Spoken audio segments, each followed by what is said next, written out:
Now, again, it is my pleasure to introduce someone well known to all of you, JD Stillwater. So JD, take it away. As many of you know, in 1986, I walked from Los Angeles to Washington, D.C. on the Great Peace March for global nuclear disarmament.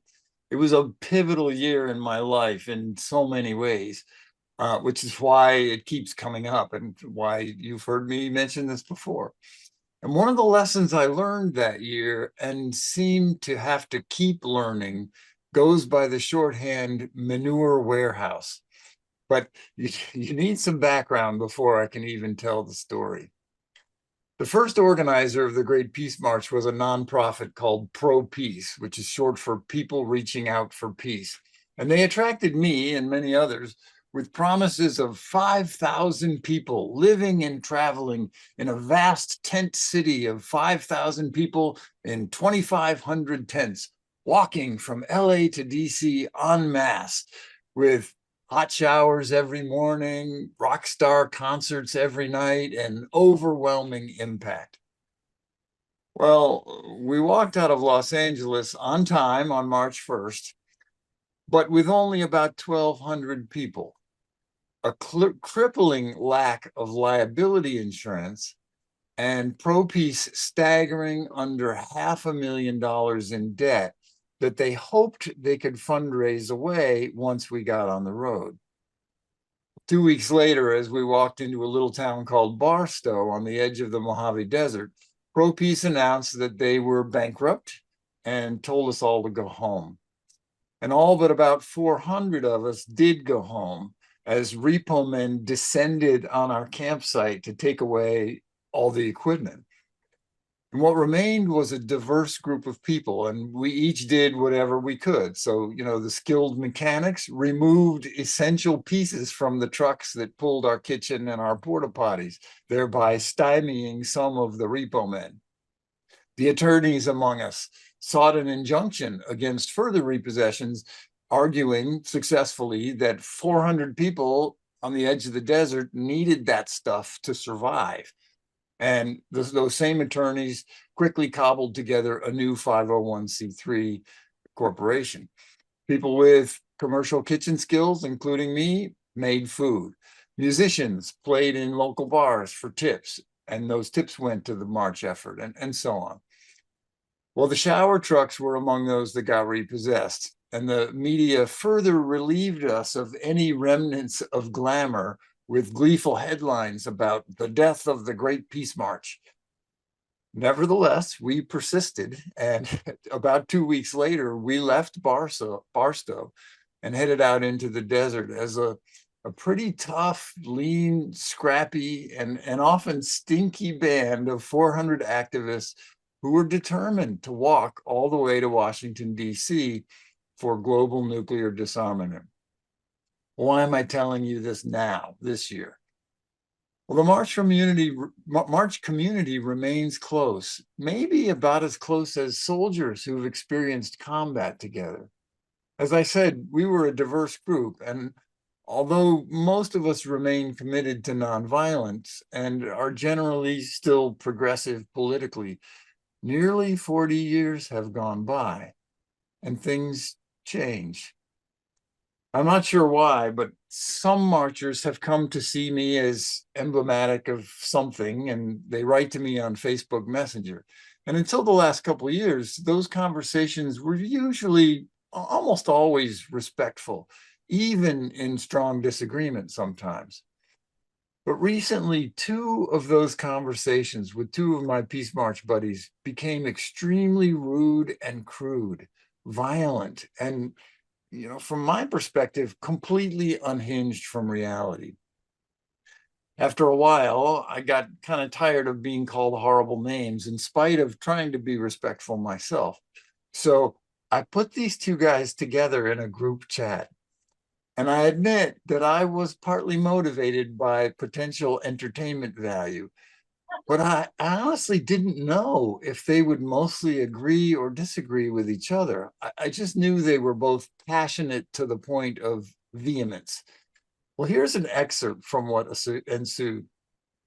Person A: I am too enlightened to be poisoning myself with that deranged, delusional, and satanically insane megalomaniac political bull beep. Got sublime soul, self-sovereign autonomy. I don't play brainless, satanic political games. Person B: I hate what you stand for, and I can choose to do so. I now clearly know your politics. We are diabolically opposed. The dumb old rat said that if Trump is elected, there will be civil war. Well, bring it on, Marxist. This kind of talking past each other continues for pages and pages.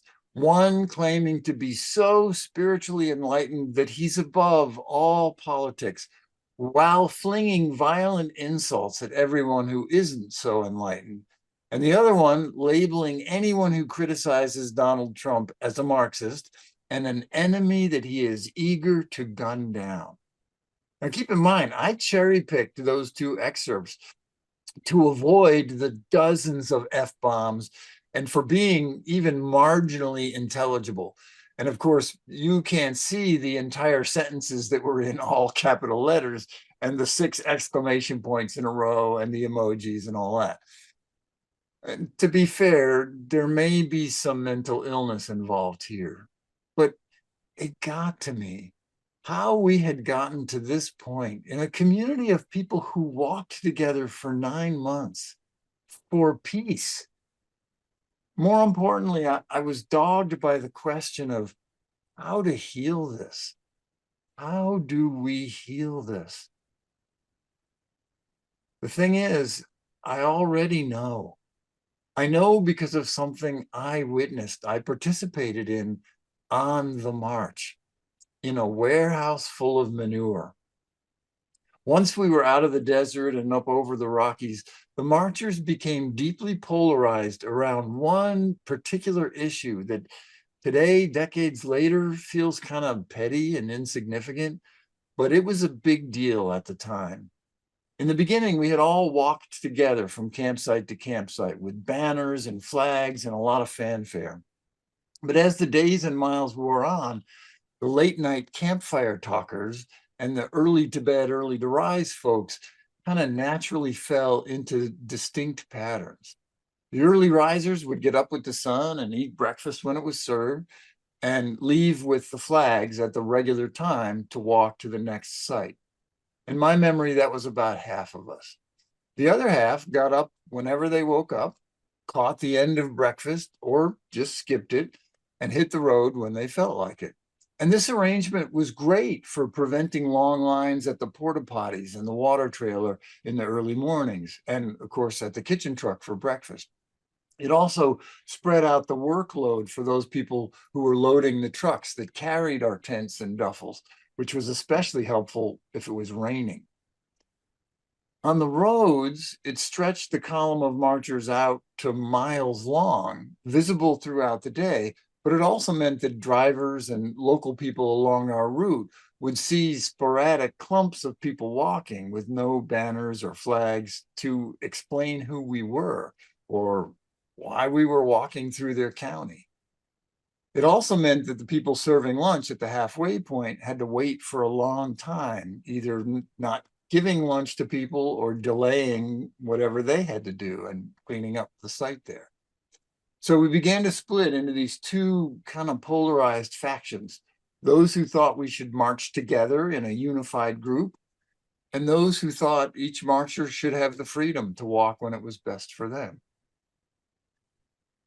We called our ever-moving encampment of tents Peace City, and early on, the board of directors had delegated operations authority to the Peace City Council, and council members were elected periodically by the marchers, complete with campaigns and term limits and really all the usual squabbles that arise whenever humans try to live and work together.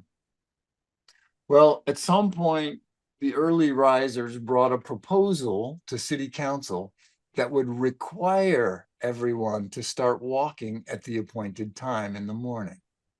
And that did not go over well, as you might imagine. Now, city council's habit was to seek consensus whenever possible. So heated discussions about this proposal ended by tabling the motion to the next meeting, where more people showed up and the discussion was more heated and so on until the entire March community was factionalized. It got more and more heated until it dominated conversations, and it got to the point where some people just talked about just going home. Now, if this doesn't yet sound a little bit like American politics today, let me add that there was also a sort of generational split here too. The Walk Together crowd tended to be older retirees and veterans of the civil rights era, while 20-somethings tended to favor walking whenever you want. One afternoon, somewhere in eastern Colorado, at the height of this very localized political storm, a real storm, complete with hail and tornado warnings, forced us to abandon our half-set-up tents and make a run for a sturdy metal roof building that stood next to the soggy farm field where Peace City was being erected. Relieved, all 500 of us ducked inside this building, only to have our noses inform us that it was a storage facility for fertilizer, the natural kind. They had in there manure from pigs, cows, chickens, bats, you name it, all in these big separate piles, all accessible by a front loader. And the piles were warm. Some of them were steaming. So just try to imagine the smell inside this building. But, you know, it was better than a surprise real life casting in the roles of Dorothy and Toto. So, you know, we kind of milled around in there as the storm built and then raged outside. And we realized it might be a while, but most of us were unwilling to sit really anywhere in that building. And mind you, many of us didn't smell a whole lot better than those piles, but still, you know. So at some point, someone got a bright idea and they just set up a microphone and a small PA. And they said something like, if you'd like to share your thoughts on the question of walking together, here's a microphone. Let's agree not to heckle, just get in line if you want to speak, and otherwise, let's just listen. 2 minutes per speaker. Well, people did get in line because this was a hot issue. And as hailstones roared down on the metal roof, people raged and stormed their anger and indignation into that microphone. It's a march, not a meander. Why the hell did you come on this if you aren't willing to make an impact? And how dare you try to legislate how I approach my activism? Hurtful things had been said, and there was a lot to express. Often a speaker would just disagree strongly with the previous speaker and would be followed by someone similarly disagreeing with them. It was painful and also cathartic. A lot of people would fill their 2 minutes and then immediately get back in line again. It was a long line at the beginning. And, you know, both perspectives had valid points. We had come on this march to make an impact, and walking all strung out was diminishing that. On the other hand, people didn't give up a year of their lives just to be micromanaged by a bunch of control freaks. And besides, walking strung out allowed for deeper conversations with people on the sidelines and over breakfast in local diners and coffee shops. There were many more arguments that people brought up from both sides that day, too many to describe here. But after a while, that seemed like forever, the line got a bit shorter and people started conceding points that they had previously rejected. The late walkers acknowledged that it wasn't really too much to ask that they show up for breakfast, although they did not like the proposal to make it a requirement. The Walk Together folks conceded that there were some logistical and tactical advantages to walking spread out. Each of those little concessions created a tiny bit of political elbow room for actually considering the merits of the other perspective. Over time, the line got shorter and shorter until there were thoughtful pauses between speakers at that microphone. And by the end of the hailstorm outside, the political storm inside had ended too. And the solution was obvious to everyone. No one proposed it, no one created it, no one enforced their will on anyone else. It was self-evident what we would do. We would choose to walk together when we walked through towns and cities, and we would walk however we each wanted through the rural countryside. City mode and country mode, we came to call them. It was such a perfect solution that we wondered why we hadn't thought of it sooner. That day in a manure warehouse somewhere on the vast plains of eastern Colorado, I learned that authentic sharing and open-hearted listening is the key, not only to peace, but also to better solutions. Sometimes conceding the small truths that we can admit in the other's perspective gives both parties the grace to seek some other way, some way that isn't even possible while entrenchment rules the debate. Note that the resolution to the march's divisive question on how to walk each day required no new rules, no city council decisions, no vote, no enforcement. It was obvious to us. Let me suggest that there may be similar solutions to questions like abortion and immigration. For example, liberals like me could admit that abortion isn't a universal good, and that it would be better for people to have all the tools they need to prevent unwanted pregnancies in the first place. If pro-lifers can concede that the goal is to minimize the number of abortions rather than to control and punish sexuality, we could work together to truly make abortion safe, legal, and rare.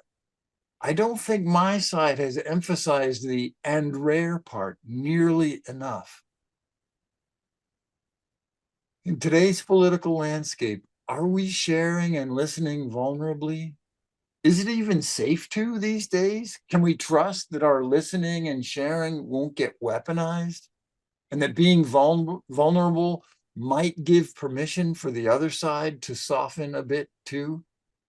Is there enough goodwill, enough common cause to take shelter together in this metaphorical room full of manure and just talk? Can we handle the stench long enough to really hear one another? Are we curious enough to rise out of our manure piles and consider new options that might benefit everyone?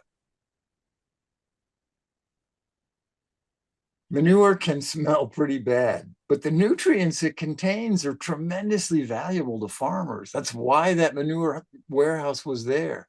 And poop plays a huge role in the evolution and sustainability of ecosystems, from fish poop to bird guano to buffalo chips. I don't know how big a role the manure in that building played in our decision-making that day, but I can't help but notice that the combination of the storm outside and the manure inside forced us into an uncomfortable context, one where we didn't really have much choice but to talk and to listen. Are we there yet in American politics? It seems to me that climate change is kind of like the storm outside, and our social media landscape is like the piles of manure, disgusting and stinky, but rich with potential if we know when and where to use them. After days of vitriol between my two fanatical friends on Messenger recently, I chimed in to remind them about that day in the manure warehouse. And one of them conceded that they could be a better listener and made some moves in that direction. The other one continued to insist that we were both his enemies and that anyone not in support of Trump is, by definition, a Marxist and therefore deserving of prison or worse. As I said, mental illness may be a factor for both of these folks. It even could be for me too, for all I know. I probably can't achieve reconciliation with everyone by any method. The question is, am I able to engage my curiosity enough to listen compassionately? I have to remind myself, listening doesn't imply agreement. In these times, authentic, earnest, curious listening may be all we have. The best part of this story is that on November 15th, 1986, the Great Peace March for Global Nuclear Disarmament walked into Washington, D.C., 20,000 strong and on schedule.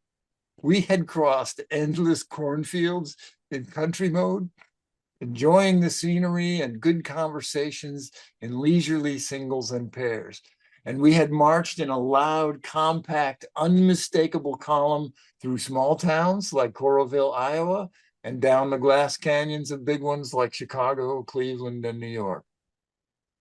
My friend Tom Atlee, a fellow marcher and founder of the Co-Intelligence Institute, says that he marks that day in the Manure warehouse as the birth of the Institute, the Co-Intelligence Institute. He later wrote, quote, "In 1992, I was browsing through Jerry Mander's book titled In the Absence of the Sacred, when a quote leapt off the page. It was from Oren Lyons, faith keeper of the Turtle Clan of the Onondaga Iroquois, describing traditional tribal councils. He said, this is a quote within a quote, "We meet and just keep talking until there's nothing left but the obvious truth." And Tom goes on to say, "I recognized that we'd stumbled upon something that the Iroquois have known for hundreds of years." It doesn't seem like it should be that hard to just listen, but I struggle to do it over and over again. May we continue to stumble on and apply this ancient and priceless human technology of genuine listening and sharing, and keep it close to heart with us as we weather the present storms of all kinds. May it be so.